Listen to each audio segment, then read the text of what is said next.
What's going on, guys? New video today. Before I show you the progress that we've made on the Rx7, I kinda gotta update you guys with some backstory. Did just have the video come out for the Rx7 where we shortened the transmission tail shaft, and that was so we could fit the Miata motor in as low as possible, which we'll get to that in a second. But before that, I missed out on a whole slew of videos because I was trying to film with this new camera and I had a bunch of corrupted footage. So basically, to kind of give you guys the rundown as to why I've been kind of missing for a month, is the Subaru broke shortly after I had my wisdom teeth pulled, and the clutch went out on it. The throwout bearing blew up, and I think the slave cylinder killed itself. So removed the motor, swapped the head gaskets, new timing belt, new clutch, new spark plugs, etc., etc. All the junk that it needed to be done anyway, because it was kind of just feeling a little tired and a little sloppy. And now it runs great. Took it for its first test drive to work today. Drove it about 10 miles to and from work.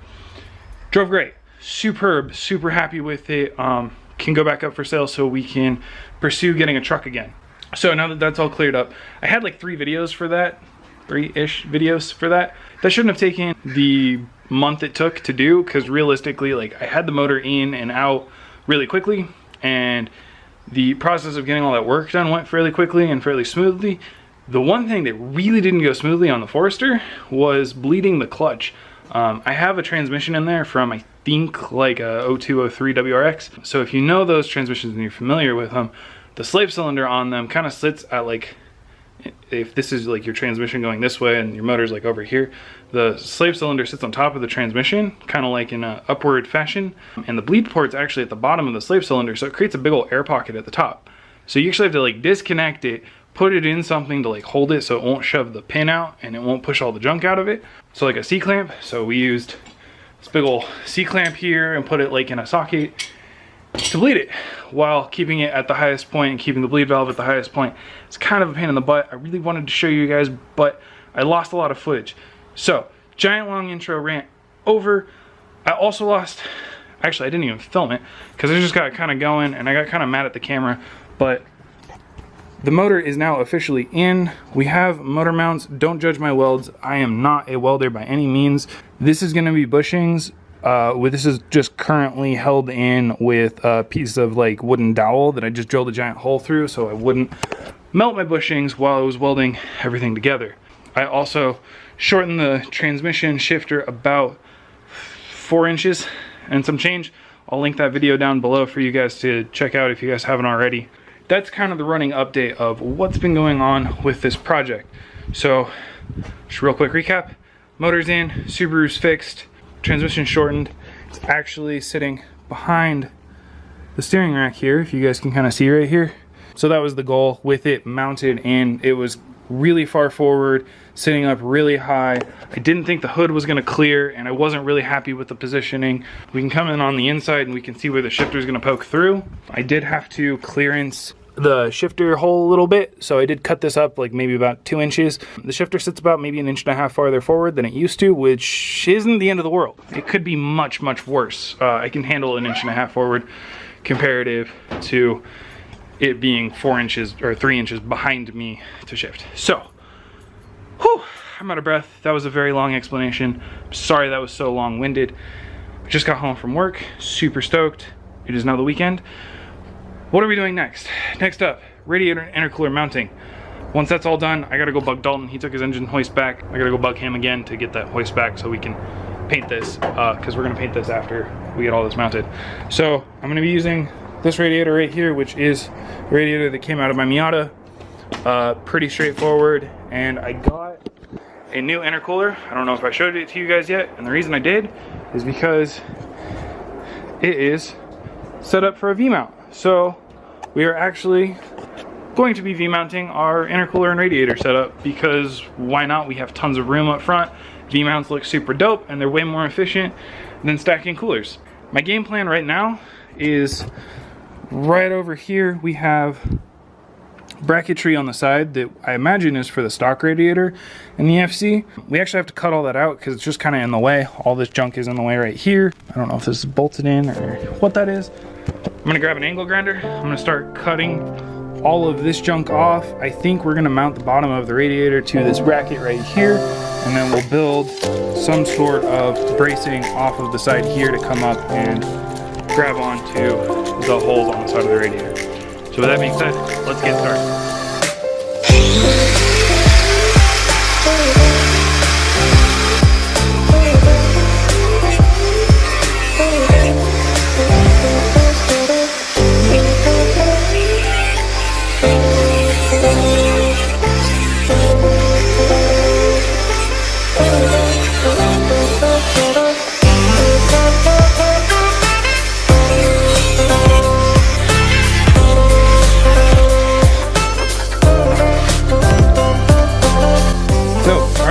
So much more space for activities. So thinking I might use these factory points down here because there's two of them on both sides to be the lower radiator mount. Just need to build something like a little L up to kind of hang on to it, and I might just build like a channel for it to sit into and then line it with like some rubber strip from like a leftover like belt or like a bike inner tube or just something to cushion it. And we'll use the peg holes on the radiator itself to mount the top half of it. So I'm gonna go ahead and mock up fit this thing and see if I can get it in there or if I need to trim out some more stuff. So let's check.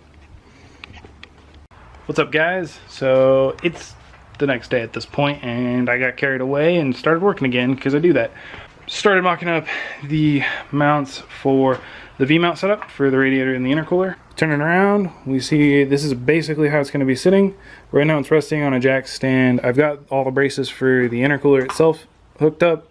I just need to trim the tabs here, right there, and then on the back side as well. I started already doing mounts for the radiator itself down low, which I got this one done, so I just need to do the other side and the lower half. And I think on the bottom half, we're gonna do like a cradle style. So like I'm gonna make like a C out of it and slip it up, and I'll probably just weld it onto this bar down here. So it'll be permanent fixture to the car. So it'll just slip in, and then I'll bolt these down, and then I'll be able to bolt the intercooler up to the top half of it.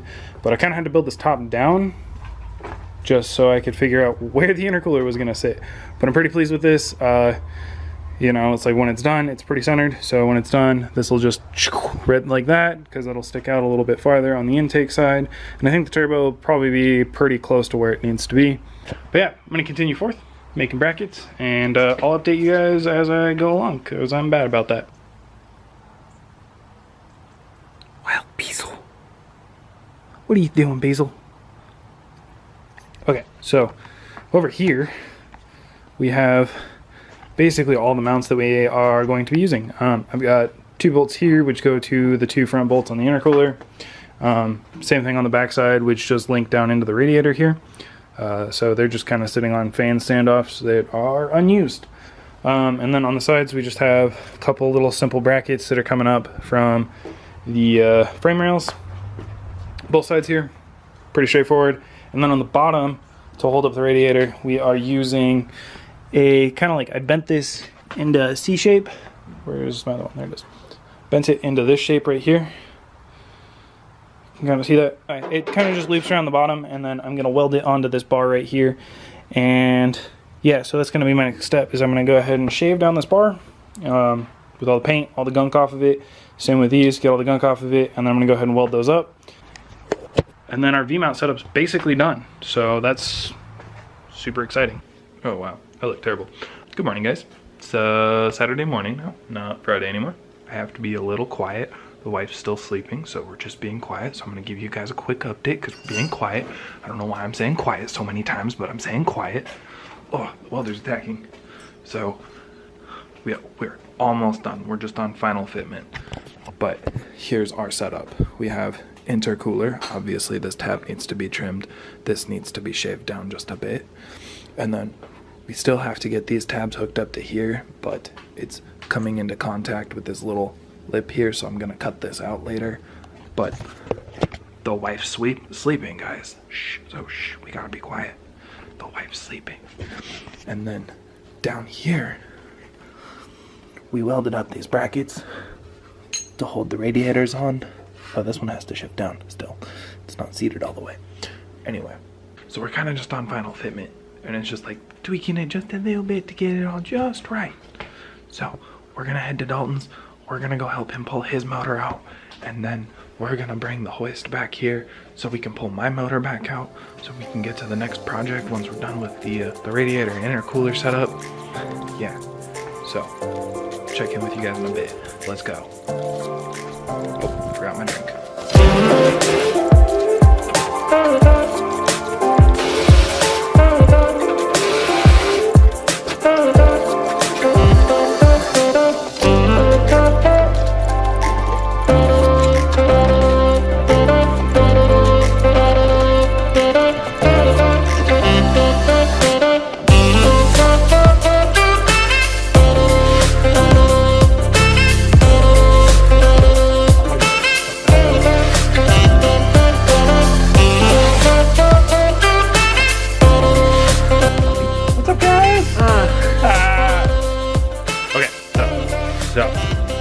So, I say that too much. So.